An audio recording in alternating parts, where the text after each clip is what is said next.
सिया राम मैं सब जग जानी, हरहु नाथ मम संकट भारी।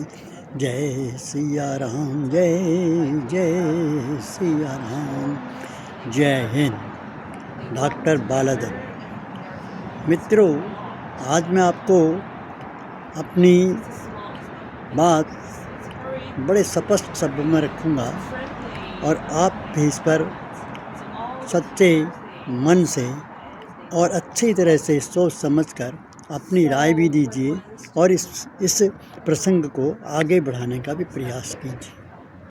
हमारे सनातन संस्कृति में 4 अवस्थाएं हैं और 4 वर्ण हैं।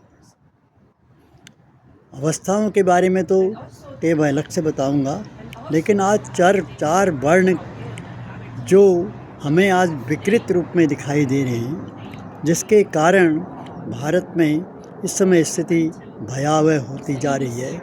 एक दूसरे को मारने के लोग दौड़ रहे हैं, खाने के लोग दौड़ रहे हैं, तो उसका थोड़ा विश्लेषण करना आज ज़रूरी सा लगता है।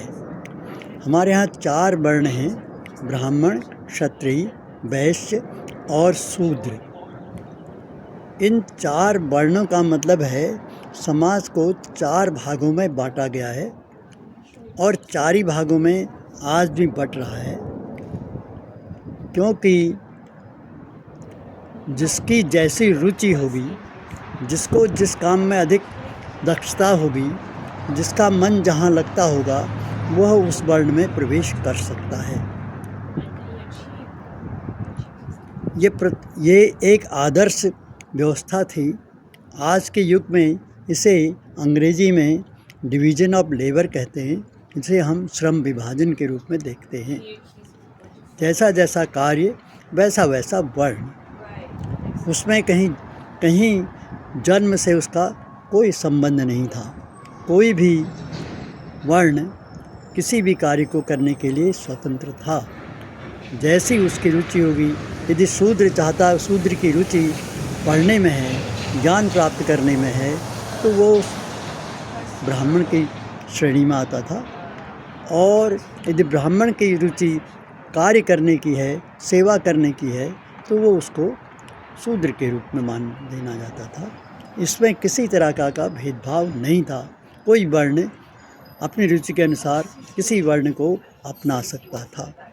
लेकिन समय समय पर इस पर विचार विमर्श होता रहा और इस व्यवस्था को कई युगों तक आदर्श माना गया। लेकिन ज्यों-ज्यों समय बदलता गया और समय के अनुसार वर्णों में भी कुछ विक्षेप आ गया, उनमें भी कुछ कमियां आने लगी, क्योंकि जो वर्ण कार्य के अनुसार थे, कर्म के अनुसार थे, उनमें कमियां यूँ आने लगी कि जो ज्ञान प्राप्त करने वाले थे वो ज्ञान प्राप्त नहीं कर रहे थे और उन्होंने सोचा कि यदि हमें ज्ञान नहीं मिल रहा है तो हम क्या करें, हम ऐसा करते हैं, इसको जन्म से मान लेते हैं। ये लगभग 7वीं सदी या 8वीं सदी में ये बात हुई होगी। तो उसको जन्म से जोड़कर तो 4 ही वर्ण थे। 4 वर्ण वो जन्म से हो गए: ब्राह्मण, क्षत्रिय, वैश्य और शूद्र।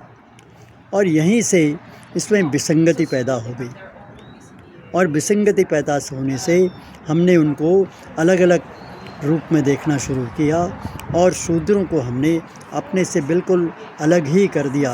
उनको अछूत के रूप में हमने अछूतों की श्रेणी में रख दिया, जो एक ब्राह्मणों, क्षत्रियों या उच्च वर्ग के लोगों के द्वारा महापाप हुआ, जिसकी सज़ा हम भी भुगत रहे हैं।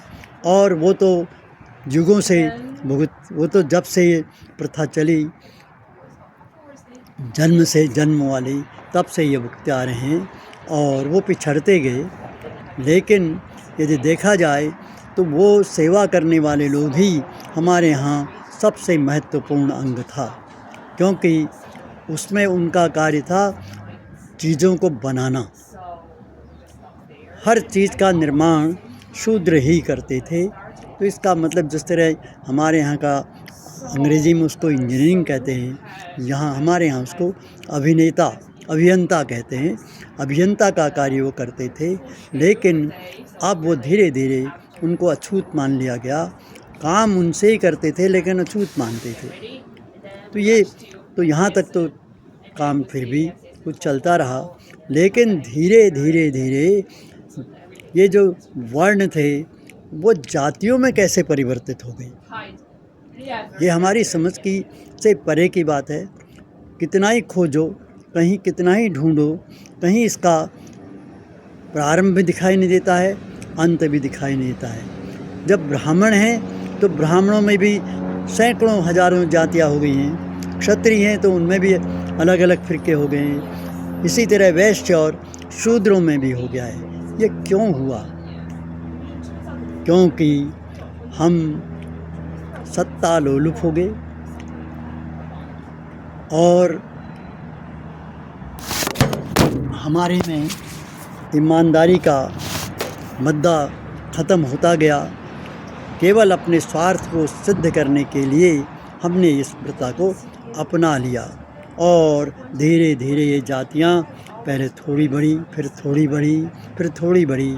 आज तो उनको उसने विकराल रूप धारण कर लिया है और छोटे छोटे तबकों में बंट गई हैं और आपस में ही एक दूसरे से लड़ते रहते हैं।